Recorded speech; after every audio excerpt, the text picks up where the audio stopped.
Double bedroom ఉంటే cancel చేస్తాము, 2000 pension ఉంటే కట్ చేస్తాము. ఈ సవేరా ఫంక్షన్ హాల్ దగ్గర 150 మంది కూర్చున్నారు. బీఆర్ఎస్ టేబుల్ ఒక్కడు కూడా వేయనివ్వలేదు, వేసినా కూడా తీసి అవతలకు బారేశారు, ఎవరిని కూర్చొనివ్వలేదు. నేను వెళ్ళి అడిగితే గొడవ పెట్టుకున్నారు. స్కూటీల మీద వెళ్ళే వాళ్ళని కూడా ఆపి పలానా పార్టీకి మీరు కాంగ్రెస్ పార్టీకి వెయ్యండి అని చెప్తున్నారు. ప్రతి ఆటోని జనం ఎక్కించుకొచ్చి అక్కడ 2 నిమిషాలు వాళ్ళతో మాట్లాడి డబ్బులు పంచుతా మీరు కాంగ్రెస్కు ఓటు వేయండి, వెయ్యకపోతే మిమ్మల్ని రేపటి నుంచి బయటికి రానేమో అని బెదిరించారు. అది మేము క్వశ్చన్ చేస్తే మమ్మల్ని కూడా మహిళలను చూడకుండా పిచ్చి పిచ్చిగా మాట్లాడారు. నేను సవేరాలో ఒక బూత్లోకి వెళ్తే 271లో నవీన్ యాదవ్ బావమరిది వెంకట యాదవ్ కూడా ఉన్నారు. నన్ను చూసి ఎమ్మటే బయటికి పరిగెత్తుకొని వెళ్ళిపోయారు. అంటే ఎప్పటి నుంచి 30 మంది నేను ఎటు వెళ్తే అటు నాకు కాపలా పెట్టారు, 2-3. ఎటు వెళ్ళినా ఒక 100 మంది దాకా నా వెనకమాల వస్తున్నారు. ఎటు వెళ్ళినా అంటే ఒక మహిళని ఇట్లా హింసిస్తారా? అంటే ఒక మహిళను తిరగనివరా? ఒక మహిళ ఇట్లా ఉండకూడదా? ఇంత అరాచకమా? ఇంత అన్యాయంగా చేస్తారా? బోరుబండలో కొట్టారు, టేబుల్ అయినవలేదు, కుర్చీలు ఇసిరేశారు. రౌడీ షీటర్ వచ్చాడు బయటికి. ఒక రౌడీ షీటర్ని ఆంబోతులా వదిలేసి మీదకి రచ్చ చేసి వాడిని వెనక తీయకోకుండా కార్యకర్తలు ఏంటిది అని అడిగితే ఎఫ్ఐఆర్ బుక్ చేసి లోపల పడేస్తాను నోరెత్తితే అని అంటున్నారు పోలీసులు. నేను అక్కడికి ఎంటర్ వెళ్ళంగానే 20 మంది పోలీసులు వెళ్ళిపోయారు ఎక్కడ వాళ్ళు అక్కడ. ఒక మహిళ వచ్చినప్పుడు ఉండాలా అండగా? వెళ్ళిపోతారు ఎటాళ్ళు అటు పారిపోయి. ఇంత దొంగల్లాగా ఎందుకు చెప్పండి? పోలీసు సోదరులకు ఒకటే చెప్తున్నా, నేను జెన్యూన్గా ఉండండి. ఒక మహిళకి సపోర్ట్ చేయమని నేను అడగట్లేదు, ఎవరి పని వాళ్ళని చేసుకునివ్వండి. అంత భయపడాల్సిన అవసరం ఏముంది? ఒకళ్ళ కింద పని చేయట్లేదు కదా మనం, అంత భయపడి నన్ను భయపెట్టాల్సిన అవసరం ఏముంది? ఏ డివిజన్లో ఏ బూతులకి వెళ్ళినా ఇదే గొడవ. ఇప్పుడు కూడా బిర్యానీలో డబ్బులు పెట్టిస్తున్నారు. అంత కర్మేం పట్టింది? అంత ఓడిపోతామని అంత భయం ఎందుకు వేసింది? ప్రజల్ని మభ్యపెట్టి భయపెట్టి ఇళ్లలోంచి బయటికి రానివట్లా. ప్రజలకు ఒకటే విజ్ఞప్తి చేసుకుంటున్నా, నేను ఎవ్వరూ కూడా భయపడుకోకుండా బయటకు వచ్చి ఇంకా 4 గంటల టైం ఉంది, దయచేసి ఓటు వినియోగించుకొని ఓటు వేసి మీరు రౌడీజాన్ని అరికట్టి రేపు ఇలాంటివి లేకుండా ఉండాలంటే ప్రతి ఒక్కళ్ళు బయటకు వచ్చి ఓటు వేయాలి. ఇంతకుముందు అధికారంలో ఉన్న బీఆర్ఎస్ పార్టీ ఇలాంటి ఎలక్షన్స్ చాలా చేసింది, కానీ ఎప్పుడు చేయలేదు. నేను చూసినంతలో ఎప్పుడూ జరగలేదు. ఫస్ట్ టైం నేను చూడటం. ఇట్లా ఉంటుందా అని ఇప్పుడే చూసాను. నేను ఇన్ని సంవత్సరాల్లో ఎప్పుడు కూడా చూడలేదు. నేను నా భర్త ఇన్ని ఎలక్షన్స్లో ఉన్నప్పుడు కూడా ఇలాంటిది ఎక్కడా వినపడలే. నేను స్టేట్లో ఉన్న ఆకు రౌడీలు మొత్తం తీసుకొచ్చి పెట్టుకున్నారు. అంత దౌర్భాగ్యమా? అంత భయం ఎందుకు? అంత భయపెట్టాల్సిన అవసరం ఏముంది? దయచేసి మళ్ళీ చెప్తున్నా, ఓటు హక్కు వినియోగించుకోండి బయటకు వచ్చి. ఇట్లాగే ఉంటే మళ్ళీ రేపు ఈ గోండా రాజ్యమే ఉంటుంది. మీరు కనుక పార్టీని గెలిపించుకుంటే రేపు మీకు అండగా ఉంటుంది. ఇప్పుడు ఏం జరిగినా నేను చూసుకుంటాను ప్రజలందరినీ. మీకు అండగా ఉంటా, మీ వెనకమాల నిలబడతా, పార్టీ అండగా ఉంటుంది. ఏదైనా సరే 13వ తారీఖు వరకు ఎంత ఇబ్బంది అయినా పెట్టండి, ఎంతైనా భయపెట్టండి, కానీ 14వ తారీఖు తర్వాత మాత్రం మాదే. అప్పుడు చెప్తాం ఒక్కొక్కళ్ళ పని ఎవడేంటనేది. అప్పుడు చూసుకుంటాను నేను. ఎవరేం చేస్తారో ఇవాళ గుర్తుపెట్టుకుంటాను. పనికి మాలిన ఆకురౌడీ కూడా నోరెత్తి మాట్లాడుతున్నాడు ఇవాళ. పోలీసులు కూడా మహిళలను చూడకోకుండా ఎట్లా పడితే అట్లా మాట్లాడుతున్నారు. ఇందాక ఎవరు అతని పేరు? సురేష్ యాదవ్ ఎంత వల్గర్గా మాట్లాడుతున్నాడు అంటే లేడీస్ అనుకోండి లేకుండా పిచ్చిగా మాట్లాడుతున్నాడు. ఎన్నికల కమిషనర్కి నేను ఒక్కడే విజ్ఞప్తి చేసుకుంటున్నాను, ఒక మహిళగా మిమ్మల్ని అడుగుతున్నా. నేను ఎంత చేస్తుంటే కూడా మీరు చూస్తూ కూడా ఊరుకున్నారు. ఒక మహిళని ఇట్లా చేస్తుంటే మీకు ఇప్పటికే తెలుసుంటాయి అన్నీ. నేను దయచేసి మిమ్మల్ని అడుగుతున్నాను, ఒక కోరుతున్నాను, మీరు బయటకు వచ్చి జరిగేదేదో చూసి ఏది కరెక్ట్గా ఉందో వాళ్ళకి చెప్పి అట్లా చేయించండి.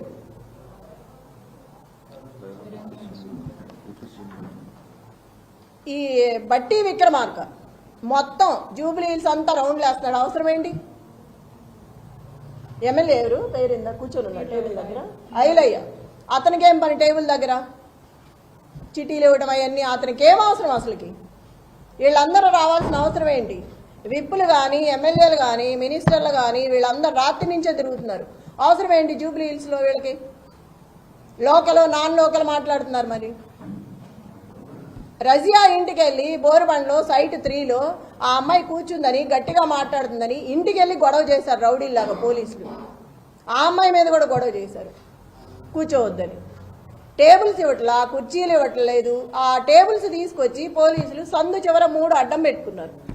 అవి ఎవరికి అవసరం? వాళ్ళ దగ్గర లాక్కొచ్చి మీరు ఎందుకు వేసుకోవాలి? ఆ కుర్చీలన్నీ విసిరేసి వాళ్ళు ఎట్లా కూర్చుంటారు? నైట్ అవుతుందో ఎంత టైం అవుతుందో తెలియదు. మహిళలు ఉన్నారు, ప్రెగ్నెన్సీ ఉన్నారు. అక్కడ అంతమంది జనాన్ని భయపెట్టి టేబుల్స్ తెచ్చి బయటికి వేసుకోవాల్సిన అవసరం ఏంటి? ఇంత దౌర్జన్యమా? పోలీసులకు కూడా ఉండాలి కదా, మనం ఏం చేస్తున్నాము, ఇది తప్ప ఒప్ప అని తెలియదా? చిన్నపిల్లలేం కాదు కదా. అదేమంటే క్వశ్చన్ చేస్తున్నారు తిరిగి. ఆ క్వశ్చన్ చేసే ముందు మనం ఏం చేస్తున్నామో తెలియాలి కదా.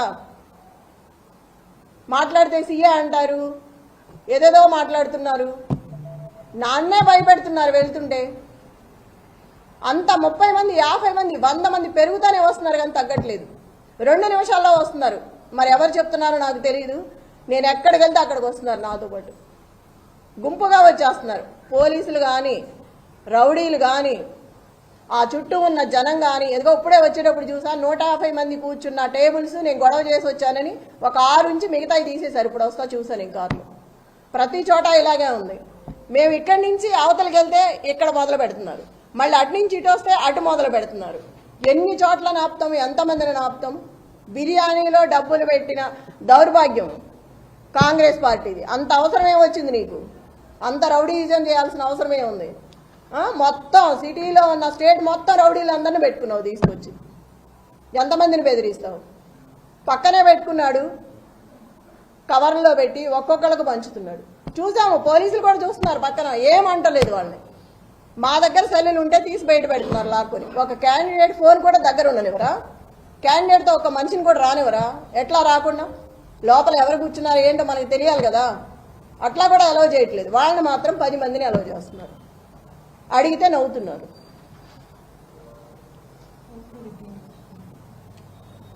రిగ్గింగ్ చేస్తున్నారు. ఇప్పుడు వచ్చే ఆ మహిళను కూడా కరెంటు బిల్లు తీసుకురమ్మని వెనక్కి పంపించారు. ఎంత అన్యాయం! భయపెట్టి కరెంటు బిల్లు అవసరమా మనకు ఓటేయడానికి?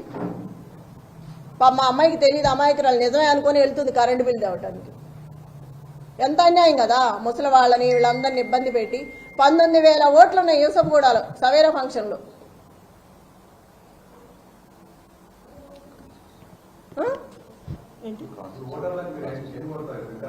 వికలాంగులకి ఎన్ని పెట్టాలి? వీలు చేసి మనం 19,000 మంది అంటే ఎన్ని పెడతాము? 10 బూతులు ఉన్నాయి వికలాంగులకి, 2 ఉన్నాయి అక్కడ. ఆ 2 ఎంతమందిని లోపలికి వస్తారు? ఎంతమందిని తీసుకొస్తారు? ఓటింగ్ ఎప్పుడే ఎంచుకుంటాము? ఇది ఎంత అన్యాయం చెప్పండి. ఇటు నుంచి ఇటు వస్తే ఇటు వెళ్తున్నారు, అటు నుంచి ఇటు వస్తే అటు వెళ్తున్నారు. ఎంతమందిని ఆపుతాము? ఎంతమంది రౌడీలు, ఎంతమంది గూండాలు అక్కడ? ఫస్ట్ టైం చూస్తున్నాం సిటీలో ఇట్లా. రేపు నుంచి జనాలనే బతకనిస్తారు వీళ్ళు. ఇంత అన్యాయంగా అధిష్టానం అంతా ఆడవైపే ఉంది, సపోర్ట్ ఉంది. ఎవ్వరూ లేరు. బీఆర్ఎస్ పార్టీ అంటే గొడవే చేస్తున్నారు కానీ ఒక్కళ్ళని కూడా అలౌ చేయట్లేదు. టేబుల్స్ ఇట్లా, కుర్చీలు ఇట్లా. ఎవరికి చెప్పాలి? వాళ్లే ఇలా ఉంటే అధికార పార్టీ ఎవరికి చెప్తాం మనం? ఎవరు కంప్లైంట్ తీసుకోవట్లేదు ఇచ్చినా కూడా. ప్రజలందరికీ ఒకటే మనమే మళ్ళీ చెప్తున్నా నేను, అందరూ బయటకు వచ్చి ఓటు హక్కు వినియోగించుకొని సహకరించండి. ఒక మహిళకి నాకు సపోర్ట్ చేయండి. రౌడీ రాజ్యం అంటే ఇక ముందు కూడా మీరు అన్నీ తెలుసు, నిన్నటి వరకు అన్నీ చెప్పాము. మీరే ఆలోచించుకొని బయటకు వచ్చి ఓటు వేయండి. జరిగేదంతా చూస్తున్నారు మీరు. అందరికీ మళ్ళా ఒకసారి చెప్తున్నాను, 6 గంటల వరకు 4 గంటలు సమయం ఉంది. అందరూ బయటకు వచ్చి ఓటు హక్కు వినియోగించుకోండి. దయచేసి కేసీఆర్ గారిని గెలిపించుకోండి. నాకు ఇట్లా చూస్తుంటే ప్రతి ఒక్కళ్ళు చెప్తున్నారు, ఇప్పుడు వెళ్తే గోపన్న ఉంటే ఇట్లా జరిగేదే కాదు, గోపన్న లేడు కాబట్టి ఎంత హింసిస్తున్నారు మమ్మల్ని.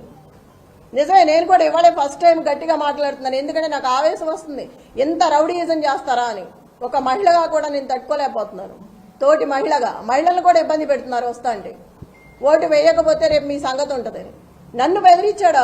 ఆ నల్లగా ఉన్నాడు, ఏం పేరు, నవీన్ యాదవ్ మనిషి, ఆ 150 మందిలో ఉన్నాడు. రేపు చెప్తాను ఈ సంగతి అంటున్నాడు. నన్నే బెదిరిస్తున్నాడు, రేపు చూస్తాను ఈ సంగతి ఏందో అని. ఇంత అరాచకమా? ఏడిస్తే ఏడిసానంటారు, నవ్వితే నవ్వానంటారు. ఏంది పిచ్చి గొడవలన్నీ? బాధ రాదా మనిషి అన్నాక? అడిగితే అడిగామంటున్నారు. మీరందరూ కూడా చూస్తున్నారు కదా, మార్నింగ్ నుంచి అందరూ వచ్చారు కదా, తీసుకున్నారు, జరిగిందంతా చూస్తున్నారు.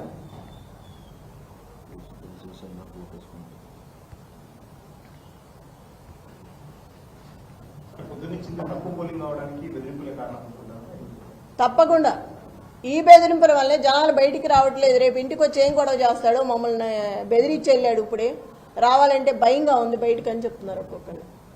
నేను అక్కడికి కనపడిన మహిళలందరికీ చెప్తున్నాను భయపడొద్దని. ఎంతమందినని మనం చెప్తాం కదా, ఇంత రౌడీజాన్ని చూసి ఫస్ట్ టైం వాళ్ళు కూడా భయపడుతున్నారు.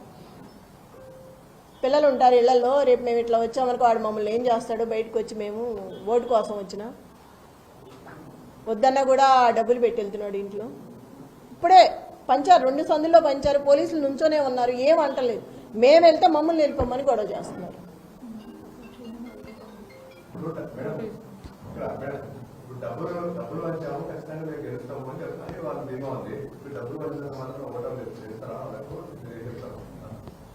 ఓటర్లు చాలా తెలివైన వాళ్ళు ఎటు వేయాలో వాళ్ళకి తెలుసు. కానీ భయపెట్టి బెదిరిస్తున్నారు కాబట్టి వాళ్ళు భయంతో బయటికి రావట్లేదు.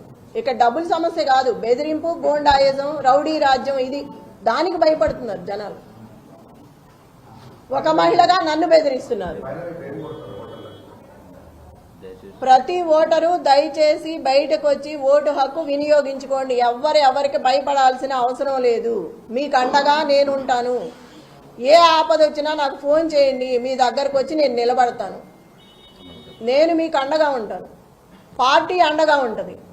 ఎవ్వరు భయపడద్దు.